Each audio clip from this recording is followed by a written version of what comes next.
What's up guys, we are into round 2 of the NBA playoffs, and in one of the quieter matchups, the Phoenix Suns are facing the Dallas Mavericks. But I think this matchup has more than what really meets the eyes. Phoenix struggled against a Pelicans team that wasn't even at full strength and didn't even win 40 games. Meanwhile, the Dallas Mavericks were able to hold on to and actually take a lead on the Utah Jazz despite missing Luka Doncic for half the series. Today, I want to talk about the potential this series has and see just how the Dallas Mavericks might upset the Phoenix Suns.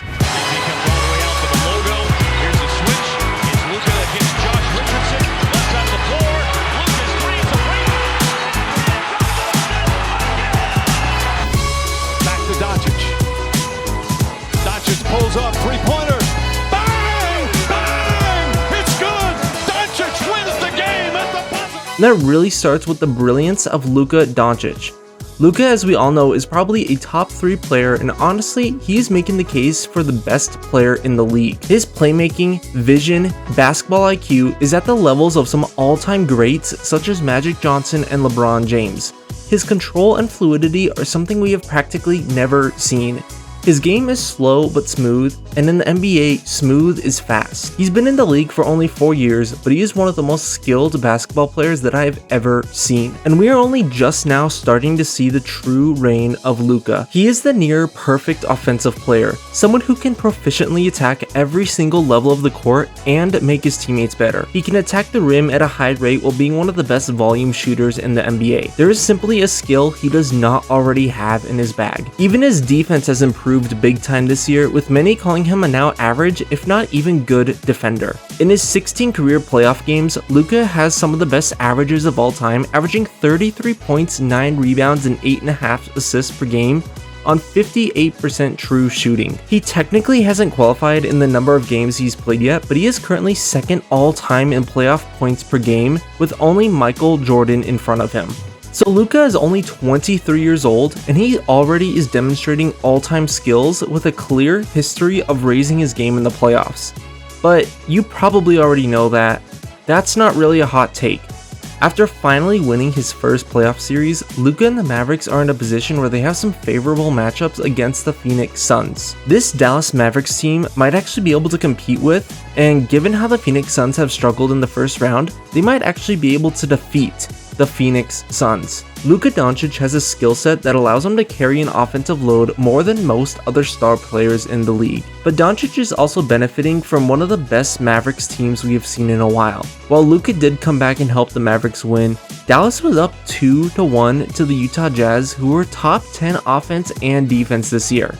So Dallas holding on and actually taking a lead in Luka's absences is a big deal. For the first round, Jalen Brunson averaged 28 points per game. Spencer Dinwiddie showed his worth and put in plenty of solid minutes. Reggie Bullock and Dorian Finney-Smith were excellent 3-and-D wings. Even Maxi Kleber and Dwight Powell held their own against one of the best centers in the league. Now, I'm not going to sit here and tell you that this is the most talented roster or the roster with the biggest names in the NBA, but this is a roster that believes with Luka leading them, they can win anything. I'm also not going to sit here and tell you that Jason Kidd is the greatest coach in the league, but the Dallas Mavericks also won 52 games, finished 4th in the Western Conference, with Luka Doncic missing quite a few games and having a pretty slow start to the season. Dallas did a great job attacking Rudy Gobert. They spent many time running Dorian Finney-Smith at the center spot, which brought Gobert out to the perimeter. With the length of Luka and Dinwiddie, they actually managed to keep up the size with the Jazz. And of course, the Utah Jazz are infamous for their drop coverage with Rudy Gobert. And while we won't see the Dallas Mavericks pull up in a lot of three-pointers, Luka is also a lethal mid-range shooter, and mid-range does a great job at attacking a drop coverage. And while Deandre Ayton and the Suns are much more athletic than Rudy Gobert, they still run a pretty similar drop scheme. Dallas also held Donovan Mitchell, who is a top-tier playoff performer, to only 25 points per game on less than 40% efficiency. This is certainly a strong defensive effort on one of the league's best young stars. The Mavericks also set a playoff record by averaging 15.5 three-pointers per game against the Utah Jazz. If they can keep that efficiency and that rate up, there are no limits to who they can beat. While Luka is obviously the main guy, Jalen Brunson did an elite job of creating offense and attacking Utah on defense. And wouldn't you know it, the Phoenix Suns also struggled big time against elite mid-range shooters on the Pelicans. And wouldn't you know it, Phoenix struggled big time against elite mid-range shooters on the Pelicans, who I promise I will talk about soon, so why don't you subscribe so you can catch that one when it comes out. But CJ McCollum started off strong, but started to struggle as the series went on. But Brandon Ingram was absolutely elite for mid-range, leading the Pelicans in their near upset, averaging 27.6 rebounds, 6 assists per game, in my opinion officially earning him the status of being an NBA star. If Mikhail Bridges, who is second in Defensive Player of the Year voting, struggled to stop Brandon Ingram, then I could certainly foresee a struggle going up against Luka. I would honestly argue that Deandre Ayton was the only real consistent player. Chris Paul's averages were great and he did have some all-time great games, but he also had some less than stellar, forgettable playoff performances. Bridges, as I mentioned, got bested on the defensive side of things and wasn't very productive until later in the series. The Suns bench in Cameron Johnson and Cameron Payne struggled big time, and Jay Crowder went 3 of 26 from 3. Many of the players that make the Suns so deep and make them so deadly played far below their expectations, and Phoenix struggled without Booker as Landry Shamet was playing far more minutes than I would have liked to see him play. As a whole, the Suns struggled on the offensive side of things, and if it weren't for some all-time performances by Chris Paul, we might be looking at a different second-round matchup. So because of Luka's dominance, his playoff matchup against a struggling Suns team, this leads me to believe that there is a chance the Mavericks can pull this off. With Luka, anything is possible. But to counter this notion for a moment, let's talk about how the Phoenix Suns may also just wipe the floor with the Mavericks.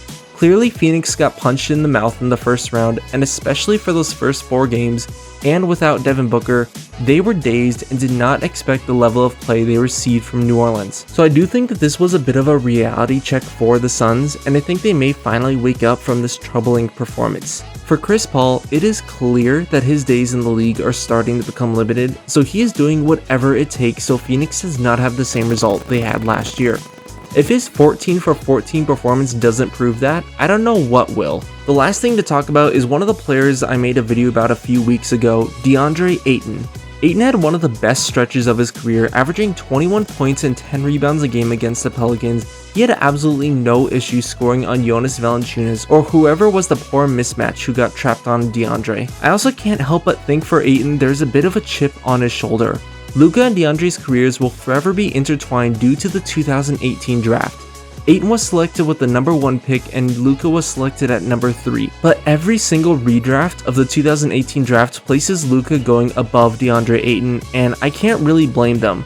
But this is the first time they're going head to head in the playoffs, and I can't help but think that this will be a chance for Ayton to really stick it to the guys who want to see Luka selected over him. Everyone will remember Luka Doncic and Trae Young in the 2018 draft class, but I think it's time for Deandre Ayton to put his stamp on that class as well. I'm also thinking of what we saw last year with the Phoenix Suns. Last year in their first playoff series against the LA Lakers, they defeated them in 6 games, with many people only saying that they won because of injuries. The next round, they then swept the Denver Nuggets led by an MVP Nikola Jokic.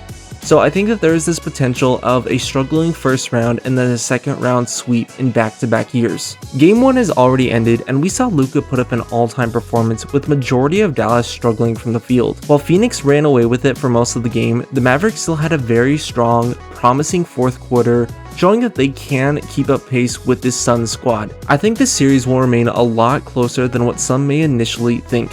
The Suns are going to have to come up with an answer for Luka, whether it's physically beating him up or letting Luka go off and shutting everyone else down. Knowing that one player can't defeat you, the Suns have to do something to try and stop him. The first round of the playoffs nearly saw the Phoenix Suns get exposed, and the Mavericks shocked everyone. While it's not a guarantee, if Luka can do his usual Luka crap, if the Mavericks defense can slow down the Suns' big 3, if Jason Kidd can take advantage of some mismatches, we could see Luka Doncic in his very first conference finals appearance.